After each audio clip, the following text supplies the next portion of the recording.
Fertiliser, വളം. ഈ ഫെർട്ടിലൈസേഴ്സിൻ്റെ main source ഈ നാച്ചുറൽ ഗ്യാസും ക്രൂഡ് ഓയിലുമാണ്. ഫെർട്ടിലൈസേഴ്സ് ആയിട്ടുള്ള യൂറിയ ആയിക്കോട്ടെ, സൾഫർ ആയിക്കോട്ടെ, അമോണിയ ആയിക്കോട്ടെ, ഫോസ്ഫേറ്റ് ആയിക്കോട്ടെ, എല്ലാത്തിൻ്റെ ഒരു മെയിൻ സോഴ്സ് ഇതാണ്.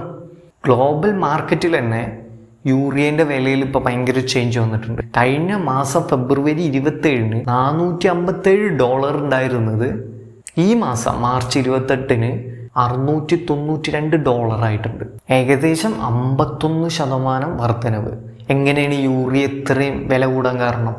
ഈ യൂറിയ ഉണ്ടാക്കുന്നത് നാച്ചുറൽ ഗ്യാസ് എന്ന് അമോണിയ പ്രോസസ്സ് ചെയ്തുണ്ടാക്കി അതിന് ശേഷമാണ് യൂറിയ ഉണ്ടാക്കുന്നത്. നാച്ചുറൽ ഗ്യാസിൽ വന്ന ചേഞ്ചാണ് ഈ യൂറിയയിൽ വന്ന ചേഞ്ച്. അതുമാത്രമല്ല, ഇന്ത്യയുടെ 2/3 സൾഫറും അമോണിയ എല്ലാം വരുന്നത് GCC എന്നാണ്. അപ്പോൾ അവിടെ എന്തെങ്കിലും പ്രോബ്ലം വന്നു കഴിഞ്ഞാൽ ഈ സൾഫറിൻ്റെ അമോണിയൻ്റെ ഒക്കെ വില കൂടും.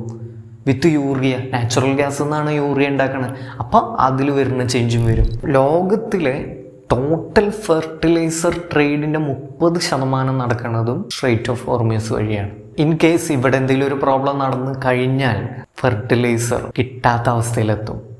ഫെർട്ടിലൈസർ വളം കിട്ടിയില്ലെങ്കിൽ എന്തുണ്ടാവും? അത് വിളയെ ബാധിക്കും.